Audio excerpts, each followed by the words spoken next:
दोस्तों आप सभी का बहुत बहुत स्वागत है हमारे चैनल में। इस वीडियो के अंदर अभी हम लोग लूसेंट सामान्य ज्ञान इससे रिलेटेड जो है इम्पोर्टेंट 40+ क्वेश्चन इस वीडियो में देखने वाले हैं, जो कि आपके आने वाले एग्जाम से railway, group D, SSC, UP police, लेखपाल और आने वाले सभी प्रतियोगिता परीक्षा के लिए काफ़ी इम्पोर्टेंट है। तो दोस्तों आप इस वीडियो को बहुत ध्यान से लास्ट तक देखिए। चैनल पर नया है तो चैनल को सब्सक्राइब कर बेल आइकन यानी जो घंटी का निशान है इसे ज़रूर से ऑन कर दें, ठीक है। और ये टोटल जो 40+ क्वेश्चन है, आप इनमें से कितने क्वेश्चन सही कर पाते हैं अपना स्कोर कमेंट बॉक्स में ज़रूर बताएं। तो चलिए शुरू करते हैं।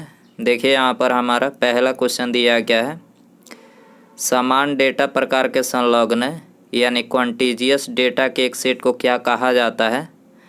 समान डेटा प्रकार के संलग्न यानी क्वांटिजियस डेटा के एक सेट को क्या कहा जाता है। तो देखिए इसको बोला जाता है एरे। क्या बोला जाता है? एरे बोला जाता है। करेक्ट आंसर ऑप्शन ए हो जाएगा। क्वेश्चन नंबर 2 है, वह पोर्ट जो डिजिटल उपकरणों में और में से डेटा स्थानांतरण के लिए एक प्रोटोकॉल है, किस रूप में जाना जाता है। तो देखिए इसको जाना जाता है यूएसबी पोर्ट के रूप में, ठीक है।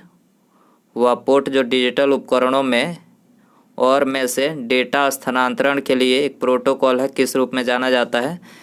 तो इसको जो है यूएसबी पोर्ट के रूप में जाना जाता है। आंसर हो जाएगा बी। इसके अलावा यहाँ पर हमने कंप्यूटर में मुख्य रूप से जिन पोर्टों का इस्तेमाल किया जाता है, मतलब उपयोग किया जाता है, वो यहाँ पर हमने लिख रखे हैं। पहला सीरियल पोर्ट, दूसरा पैरेलल पोर्ट, तीसरा यूएसबी पोर्ट और चौथा जो है ईथरनेट पोर्ट, ठीक है।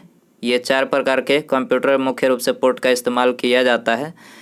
तो सीरियल पोर्ट की बात करें तो देखिए इस पोर्ट का इस्तेमाल जो है मोडेम, पुराने कंप्यूटर, माउस और प्रिंटर में किया जाता है। सीरियल पोर्ट का इस्तेमाल।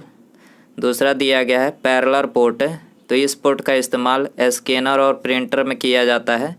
यूएसबी पोर्ट, इस पोर्ट का इस्तेमाल बाहरी उपकरण जैसे external hard disk, mouse, keyboard, digital camera इत्यादि पेरिफेरल उपकरणों को जोड़ने में जो है यूएसबी पोर्ट का इस्तेमाल किया जाता है। ईथरनेट पोर्ट की बात करें तो इस पोर्ट का इस्तेमाल कंप्यूटर को नेटवर्क केबल से जोड़ने में किया जाता है। आपको याद रखना है। क्वेश्चन नंबर 3 है, सीसा और टीन की मिश्र धातु को डैश कहा जाता है। सीसा और टीन की मिश्र धातु को डैश कहा जाता है।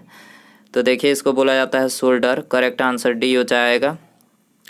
सोल्डर में एसएन जो है 67% और पीबी यानी सीसा जो है 33। टीन और सीसा का मिश्रण होता है। टीन 67%, सीसा 33% होता है सोल्डर में। जर्मन सिल्वर की बात करें, कॉपर 60%, जिंक 20%, निकल 20%।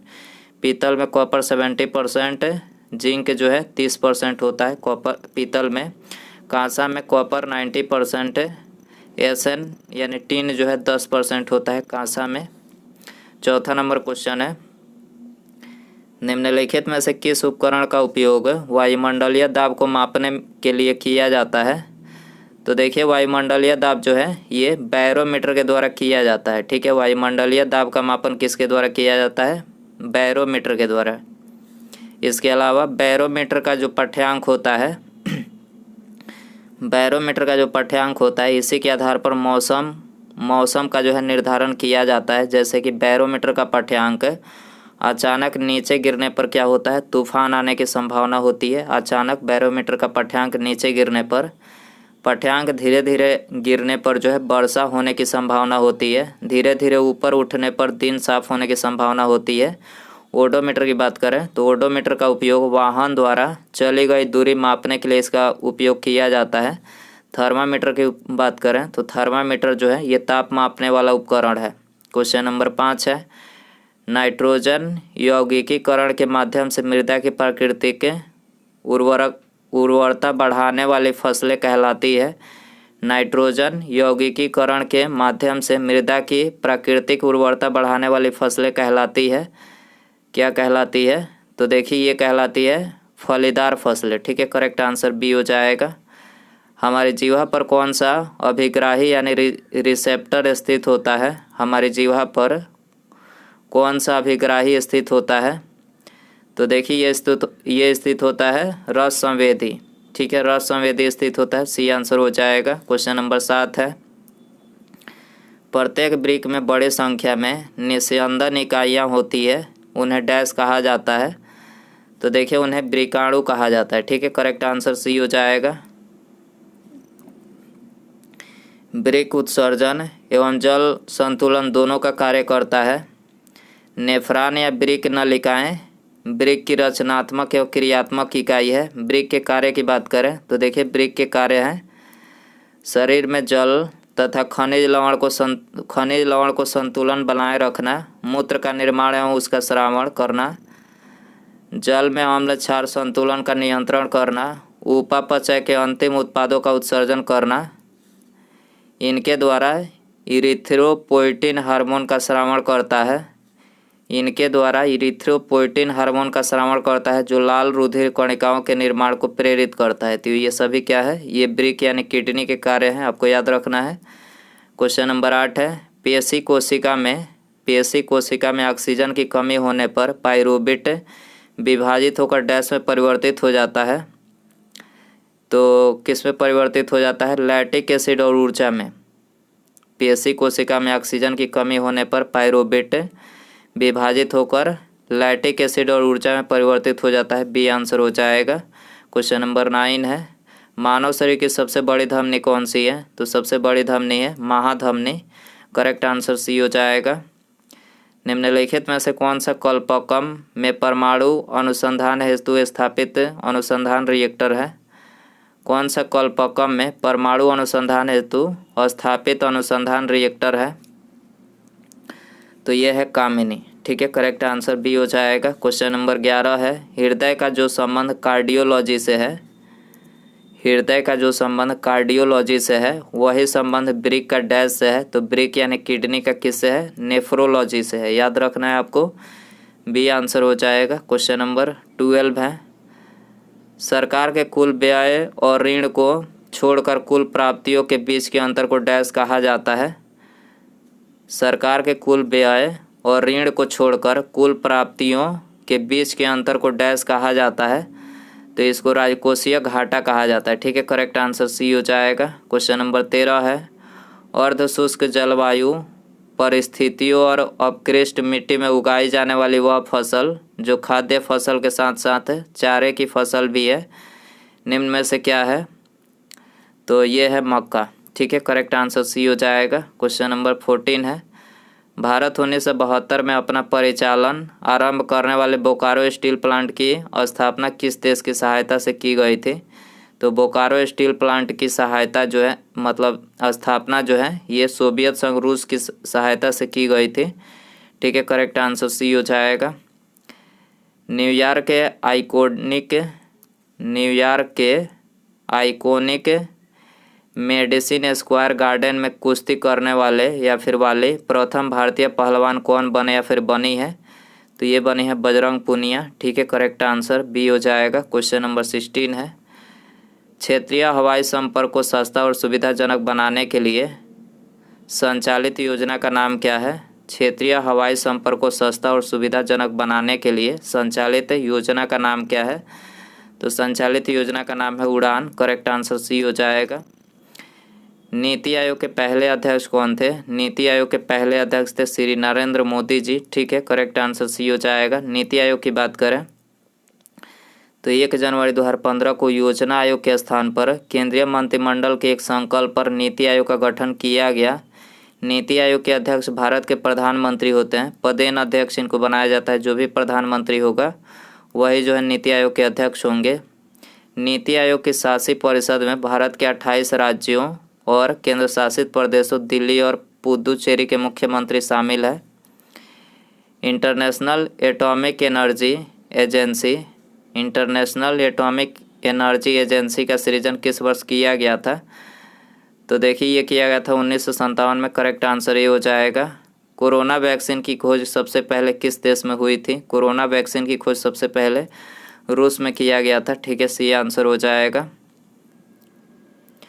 निम्नलिखित में से किसने संथाल विद्रोह और 1857 के विद्रोह के दौरान अंग्रेजों की सहायता की थी।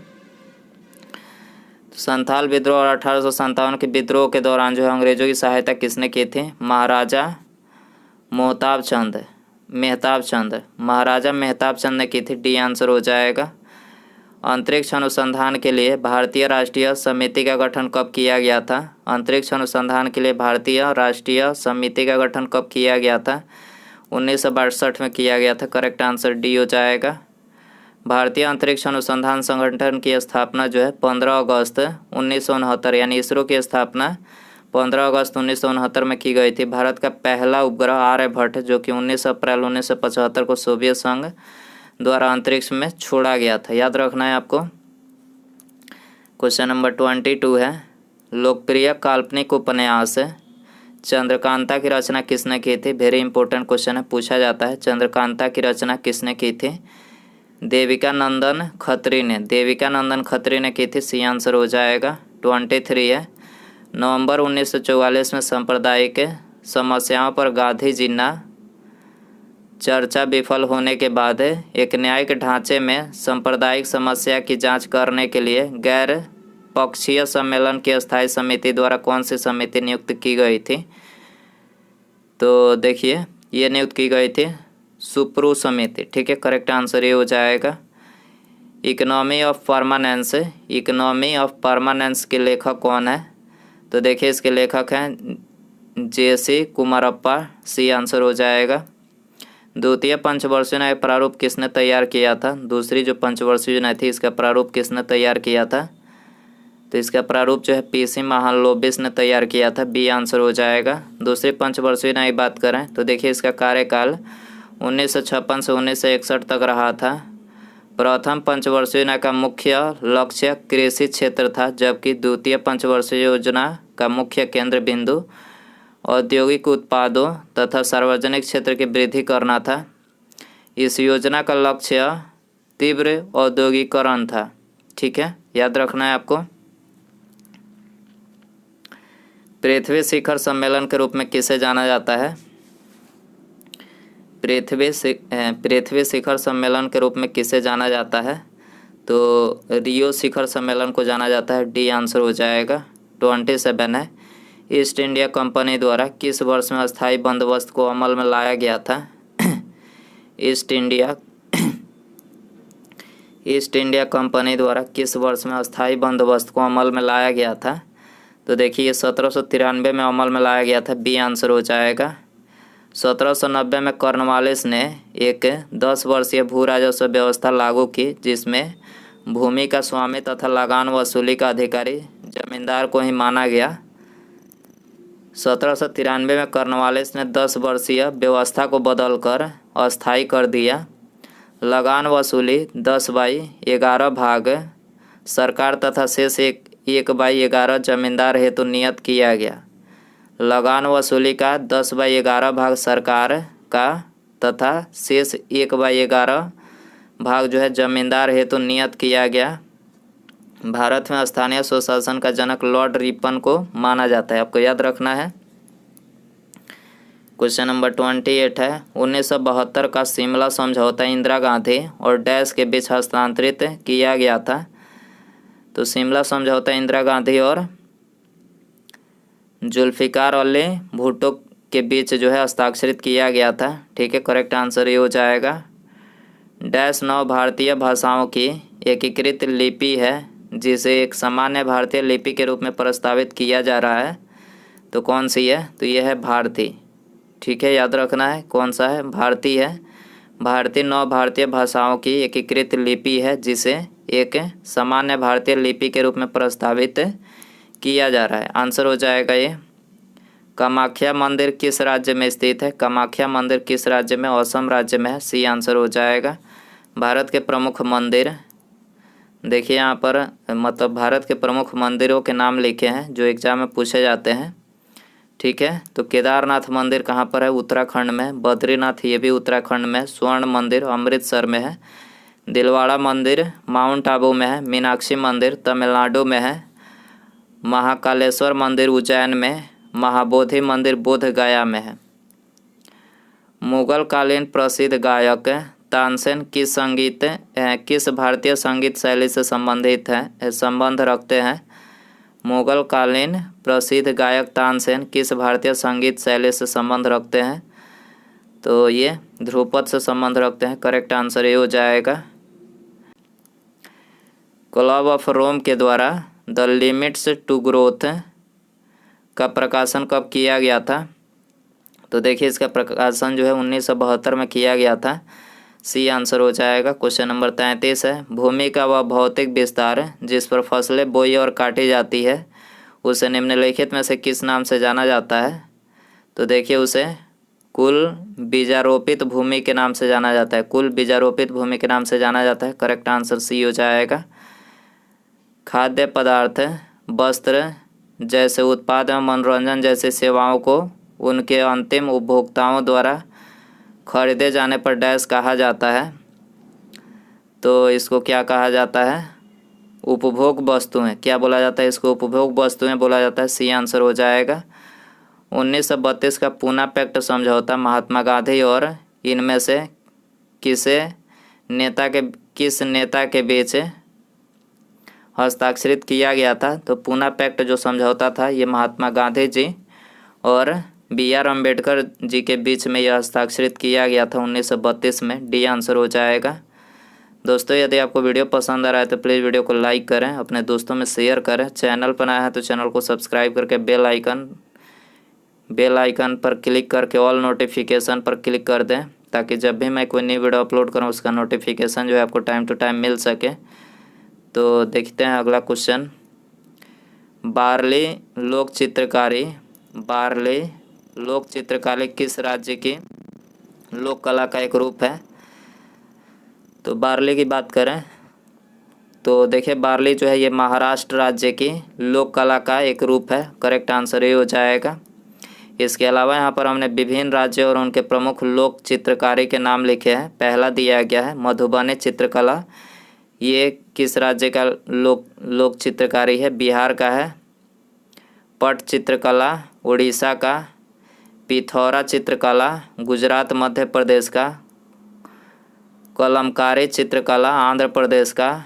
काली घाट चित्रकला पश्चिम बंगाल कोलकाता का। चिकनकारी चित्रकला उत्तर प्रदेश का। तंजौर चित्रकला तमिलनाडु का। फुलकारी चित्रकला पंजाब का। याद रखना है आपको। डेविस कप की तरह महिलाओं के लिए किस टूर्नामेंट का आयोजन किया जाता है? डेविस कप की तरह महिलाओं के लिए किस टूर्नामेंट का आयोजन किया जाता है? तो ये फेड कप का आयोजन किया जाता है। बी आंसर हो जाएगा। क्वेश्चन नंबर 38 है, निम्नलिखित में से कौन सा उद्योग सर्वाधिक रोजगार प्रदान करता है? कौन सा उद्योग सर्वाधिक रोजगार प्रदान करता है? तो ये है वस्त्र उद्योग। ठीक है, वस्त्र उद्योग जो है सबसे ज़्यादा रोजगार प्रदान करता है। हिमालय की सबसे ऊंची चोटी पर चढ़ने वाला प्रथम भारतीय कौन था? हिमालय की सबसे ऊंची चोटी पर चढ़ने वाला प्रथम भारतीय तेंजिंग नोरगे थे। तेंजिंग नोरगे प्रथम भारतीय थे। बी आंसर हो जाएगा। नौसेना का पूर्वी कमान कहाँ है? नौसेना का पूर्वी कमान कहाँ है? तो ये विशाखापट्टनम में है। करेक्ट आंसर बी हो जाएगा। क्वेश्चन नंबर 41 है, लोकसभा में कम से कम कितने सत्र बुलाए जाते हैं? लोकसभा में कम से कम कितने सत्र बुलाए जाते हैं? कम से कम जो है वर्ष में 2 बार सत्र बुलाए जाते हैं लोकसभा में। तो बी आंसर हो जाएगा। उसके बाद यहाँ पर हमारा अगला क्वेश्चन है, किस जानवर का दूध पीते ही इंसान मर जाता है? देखिए काफ़ी इंटरेस्टिंग क्वेश्चन है ये। किस जानवर का दूध पीते ही इंसान मर जाता है? तो देखिए काफ़ी इंटरेस्टिंग सवाल है ये आप सभी के लिए। तो शेरनी का दूध जो होता है इसको पीते ही इंसान क्या हो जाता है? मर जाता है। याद रखना है आपको। तो दोस्तों ये थे लूसेंट सामान्य ज्ञान के इंपॉर्टेंट 40+ क्वेश्चन। आई होप कि ये वीडियो आपको पसंद आया रहेगा। पसंद आया तो प्लीज़ वीडियो को लाइक करें, दोस्तों में शेयर करें। चैनल पर आया है तो चैनल को सब्सक्राइब करके बेल आइकन यानी जो घंटे का निशान है उसे ऑन करके ऑल नोटिफिकेशन पर क्लिक कर दें, ताकि जब भी मैं कोई नई वीडियो अपलोड करूं उसका नोटिफिकेशन जो है आपको टाइम टू टाइम मिल सके। ठीक है, तो मिलते हैं अगले वीडियो में। नमस्कार, जय हिंद, जय भारत।